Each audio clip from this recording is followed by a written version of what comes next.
दोस्तों इस वीडियो में मैं आपको ज़मीन से जुड़ी बहुत ही महत्वपूर्ण जानकारी देने वाला हूँ।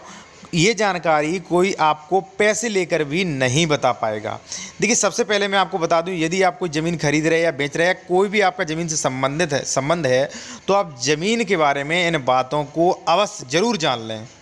सबसे पहले दोस्तों मैं आपको बता दूं कि देखिए क्या होता है, लोग अक्सर जो होता है ज़मीन के बारे में नहीं जानते हैं। मान लो ज़मीन के बारे में जानते हैं, वो सारी बातें नहीं जानते और कभी कभी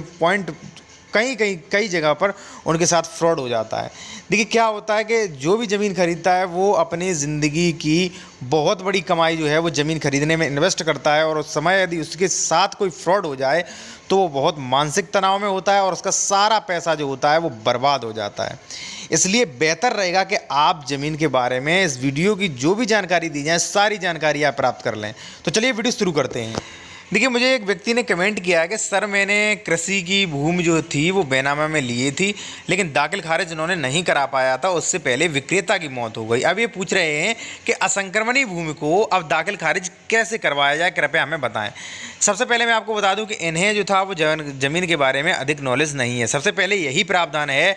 कि ज़मीन खरीदते समय देखिए जो असंक्रमणी ज़मीन जो है वो ना तो बेची जा सकती है और ना ही खरीदी जा सकती है। यदि ऐसा होता है तो वो अवैध है, दाखिल खारिज होगा ही नहीं। ठीक है, अब ये बोल रहे हैं कि भाई मैंने जो खेती की ज़मीन खरीदी थी, बेनामा लिया था, दाखिल खारिज नहीं हुआ, विक्रेता की मौत हो गई, लेकिन ये भूमि थी असंक्रमणी। अब ये असंक्रमणी भूमि इन्होंने रजिस्ट्री तो करा ली लेकिन उसका दाखिल खारिज बिल्कुल नहीं होगा। ठीक है, तो इसलिए मैं बोल रहा हूँ कि जब भी आप ज़मीन खरीदें तो ज़मीन के बारे में अधिक जानकारी ले लें। चलिए संक्रमणी और असंक्रमणी के बारे में मैं जानकारी दूंगा और साथ में आप जो वो भी जानकारी दूंगा कि आप खेती की खरीदते समय कौन कौन सी जो है किन बातों का ध्यान रखें। देखिए सबसे पहले मैं आपको बता दूं, ये जो फर्द आपको दिख रही है डिस्प्ले में, इस पे जैसा कि आप ध्यान देंगे यहाँ पर लिखा है खातेदारे का नाम, पिता पति संरक्षक का नाम, निवासी स्थान। ठीक है, और वहीं उसके नीचे लिखा है श्रेणी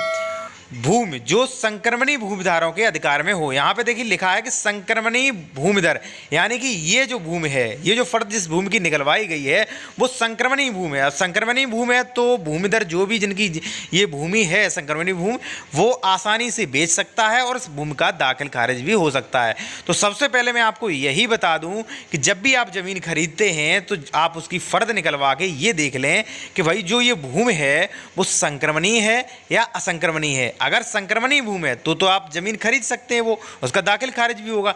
यदि भूमि असंक्रमणी है तो आप उस भूमि को बिल्कुल भी ना खरीदें। यदि आप रजिस्ट्री करा भी लेते हैं तो वो रजिस्ट्री है वो आपकी बेकार है, वो भूमि आपको नहीं बेची जा सकती है, वो जो है वो अवैध है। ठीक है, तो अब मैं आपको संक्रमणी असंक्रमणी के बारे में जानकारी दूंगा ही, साथ में और भी जानकारी आपको देना चाहता हूँ। देखिए जब भी आप कोई भी ज़मीन खरीदते हैं तो सबसे पहले आप देखें कि उस ज़मीन पर वास्तविक कब्जा किसका है। देखिए जो व्यक्ति आपको ज़मीन बेच रहा है वास्तव में वो कब्जा किए हुए है या नहीं। ऐसा नहीं है कि मतलब मान लीजिए उस व्यक्ति की ज़मीन पर किसी ने कब्जा कर लिया, या मान लीजिए कोई 20 सालों से कब्जा किए हुए है, फिर भी आप ये सोच रहे हैं कि मैं उस ज़मीन को खरीद लूँ, तो आपको आगे भविष्य में प्रॉब्लम आ जाएगी। देखिए जो व्यक्ति ज़मीन बेच रहा है उस ज़मीन पर उसका कब्जा होना चाहिए, और आपको ये भी देखना चाहिए, जैसे मान लीजिए आपने कोई प्लॉट खरीदा है, मान लीजिए वो जिसकी लंबाई जो है 50 फुट लंबाई है और 100 फुट चौड़ाई है, तो आपको ये देखना है ये 50 और 100 जो हमें रजिस्ट्री करा रहा है, जो बेच रहा है,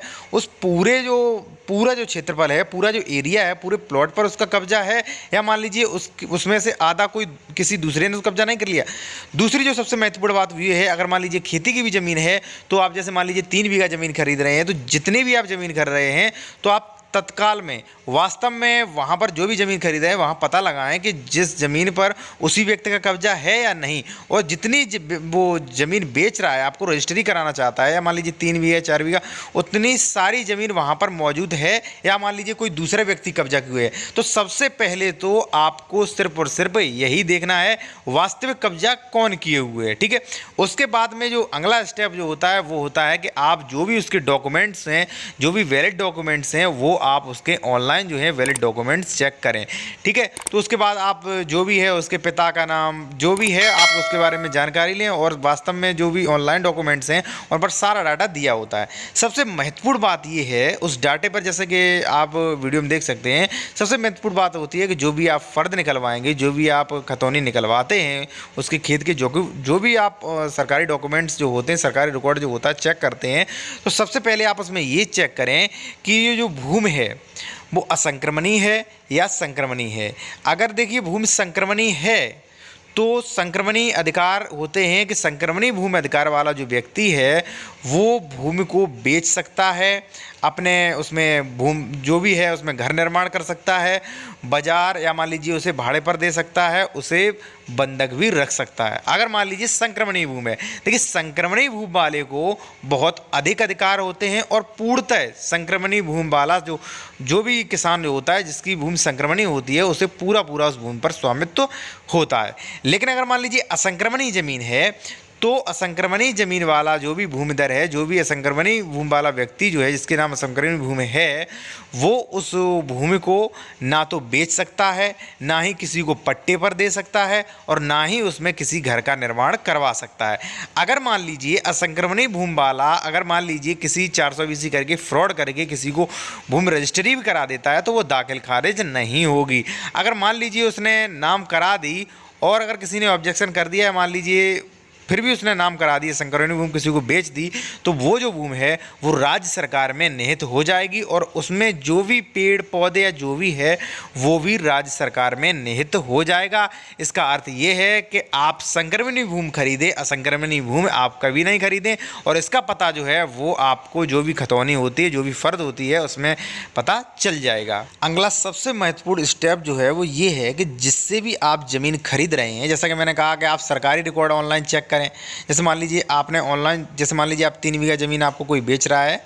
ठीक है, तो आपने ऑनलाइन जैसे चेक किया तो उसके नाम 3 बीघा ज़मीन शो कर रही है। ठीक है, उसके बाद आप उससे कहें कि जब आपने ये ज़मीन खरीदी थी, जैसे मान लीजिए उसने ज़मीन खरीदी थी पहले, तो जब आपने ज़मीन खरीदी थी तो उसका बैनामा जो होता है वो बैनामा भी आप दिखाइए हमें कि आपने कितनी ज़मीन का बैनामा कराया था। ठीक है, अगर आप बैनामा देखना नहीं जानते हैं, या मान लीजिए वो बैनामा देने से इनकार कर रहा है, तो आप उससे कहें फोटो स्टेट आप उसकी दे दें, हम फिर आप यदि मान लीजिए बैनामा देखना नहीं जानते तो आपकी जो भी रजिस्ट्री कर रहा है, या मान लीजिए जो भी बैनामा लेखक है, आप उसे दिखा दें कि इस रजिस्ट्री में कितना बैनामा इसने लिया था। देखिए कभी कभी क्या होता है, जैसे मान लीजिए किसी व्यक्ति ने 2 बीघा ज़मीन खरीदी और उसके नाम सरकारी रिकॉर्ड में जो आप ऑनलाइन चेक करेंगे उसमें 3 बीघा शो कर रही होगी। ठीक है, तो हो सकता है भाई वो आपको 3 बीघा बेच दे, जबकि उसने रजिस्ट्री जो है बैनामा जो है वो उसने 2 बीघा का ही कराया था, तो आप फंस सकते हैं। ठीक है, इसलिए आप ऑनलाइन चेक करें, फ़र्द निकलवा के चेक करें, उसके बाद भी यदि उसने ज़मीन खरीदी है तो उसका बैनामा भी चेक करें कि इसने कितनी ज़मीन का बैनामा लिया था। अगर आप बैनामा नहीं देखना चाहते तो जो भी आपका बैनामा लेखक है उसे आप दिखा लें, जांच पड़ताल कर लें, उसके बाद ही आप ज़मीन खरीदें। देखिए अगला स्टेप जो होता है पैसों का। अगर मान लीजिए आप पैसे दे रहे हैं, तो अगर मान लीजिए, देखिए ज़मीन में क्या होता है कि आप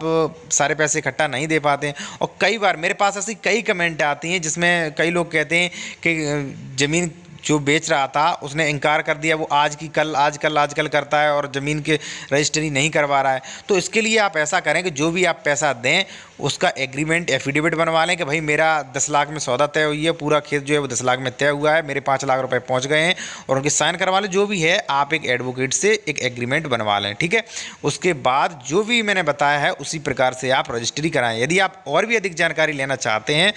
तो आप कमेंट में पूछ सकते हैं, और यदि आप कुछ जानकारी देना चाहते हैं लोगों को, आपके पास और अधिक जानकारी है, तो आप कमेंट में लोगों को जानकारी दे भी सकते हैं। तो दोस्तों आपसे रिक्वेस्ट है कि चैनल को सब्सक्राइब करें और वीडियो को लाइक जरूर